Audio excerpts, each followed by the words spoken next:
So we've gotten through the three storms that have followed the big event of a week ago Monday, and it's best described that we're in a holding pattern. This third storm did not produce excessive rains that led to the necessity of dealing with evacuations caused by flooding. However, even though the majority of the rain went to our north and south, it means that we still have to deal with high lake levels for the foreseeable future. Lake Monona is at its record level. Lake Mendota is only down 1 inch from that record level. And from the previous storm level. Sorry to interrupt. In any case, what it means is that the county will continue to move water from Lake Mendota into the Yahar River and Lake Monona, and that will continue to create the kind of water levels we've seen on the Isthmus streets and the perimeter of Monona Bay and Brittingham Bay. We're hoping that with continual regulated discharges, we can see both lakes down by Sunday or Monday of next week, but we have rains anticipated on and off Friday and Saturday. So there's no assurance that we can in any way say that we're out of this event. We still have some lane closures, particularly Johnson Street remains closed on the area near Tenney Park. We may again have to close lanes on East Washington Avenue and some of the same challenging streets that we've worked with this past week. We anticipate that we'll have major traffic congestion Friday night, as we normally would with any UW football game. The UW has done all it can to notify its ticket holders of the normal congestion, the construction on Monroe Street, and the effects of the rain here in the city.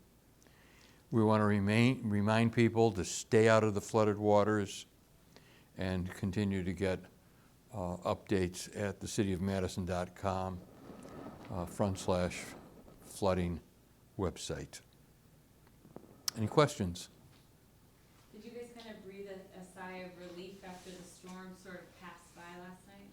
Well, about every 45 minutes to an hour last night, from about 6:30 till about 9, there'd be a flurry of more intense rain. Every time that subsided, there was a bit of a sigh of relief, but nobody really felt it until after midnight, when all the major elements of that storm passed by, though we still had to see what the effects were in the watershed, again to the north and northwest of Madison, which is our big problem. Not just the rain that falls in the city, but what happens in the watershed. So we're out of danger for the immediate time for at least the next 12 hours, 24 hours. We've got concerns again about Friday night and Saturday. Travel, of course, Labor Day weekend. I know you said you're letting season ticket holders know.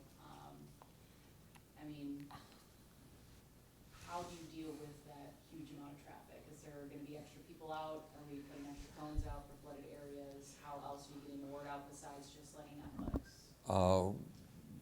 Through having regular press conferences, the UW's notification system, our website, and obviously with the additional storms north of Dane County, the state is got alerts going because of more complicated problems with some of the closures on the interstate system.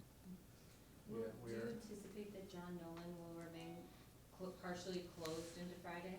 We'll be doing work on John Nolan for a few more days, and we'll try and contain that work to the off-peak hours of 9 a.m. to 3 p.m. Hopefully we'll have it done before the end of the Labor Day weekend. You've been mayor here a long time. I'm thinking about Ironman that's coming up, this game that's coming up. Madison is such a central place, and it's going through this right now, and in the areas around it. Have you ever seen anything like this? I don't think I don't think any of us have ever seen anything like this. And again, what's particularly challenging is the length, the duration of this event. And people would just like to know it's over and we can go back to leading our normal lives. And until we see a significant drop in the lake levels, that's not going to occur. Are boats still allowed on the lake this weekend, or no? No wake areas in all the lakes, and I'm sure that the county will continue that Safety through. for paddle boards still, I mean, is that safe to do that?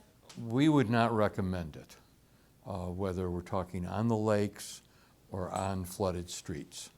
The problems of, water always requires safety.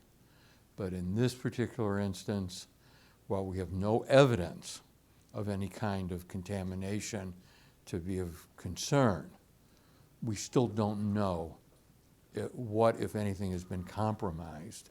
We don't know the safety of the water, and as long as there's rain events, we have no control over any sudden movements of those waters. And so I would say, at least for the next week or two, minimally follow the county's guidelines of no wake, and certainly stay out of any flooded areas, which includes city streets. Now, one more thing I want to point out. If you are driving through a street we're keeping open but still has some water, it's hard to imagine this, but your speed should be no more than 3 miles an hour.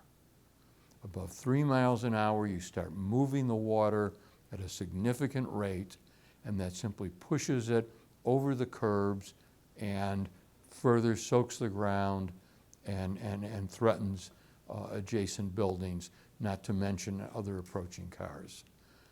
Continuing at 15, 20, 25 miles an hour is not safe for yourself, and it's going to hurt the adjacent properties. We want to keep these streets open, but we can't do it if people speed through those waters. And speeding through those waters is not a safer way of getting through a flooded area. I know that some homes have been damaged. Have any businesses or any of them seen the effects of this? Well, there's a significant number of businesses that have been impacted and have lost everything from inventory to their customers during these periods. That was certainly true in the Odana Road area and on University Avenue. So we will obviously continue to collect information and data from both residents and businesses on storm damage, which will be critical in terms of applying for any aid we might be eligible for. Is there any collaboration between cities and villages in the Dane County area that you're aware of or working with? Well, we've kept in contact with our suburban neighbors. The National Guard, which, by the way, has just done a marvelous job in providing us support during this period, is working in both Madison and Monona. We're in contact with engineering departments of other communities. You still have an ample supply of sandbags? We've got plenty of sandbags. Let me see if I've got the data here. I think we were up at over 4,000 yesterday, and we will continue to have them available until the event ends. And again, I understand the stress people feel, but we cannot say the event has ended, and we won't be able to say that until we've had a significant period of dry weather and both lake levels are down. This might be kind of an obvious question, but people might be thinking, why are you still letting water through the Yahara out of Mendota when those levels are rising? Can you explain why you're doing that? Both lakes pose a problem. Ultimately, the problem's not solved until we get the water out of both Lakes Monona and Mendota. To do that, we've got to lower Lake Mendota's level. Lowering Lake Mendota's level puts the water into the Yahara River and into Lake Monona, which then creates another problem. So it's got to be done on a very systematic and a very regulated basis. Water is let from Mendota into Monona, then that process is halted while Monona drains, then we just go through it again. Unfortunately, the brilliance of that plan is interrupted by nature, who provides us with more water. So just as we're starting to make progress with Lake Mendota, we're back where we were a couple of days ago. Somebody's got a solution on how to stop the rain, besides writing a song. That would be really appreciated. All right? Thank you. Thank you.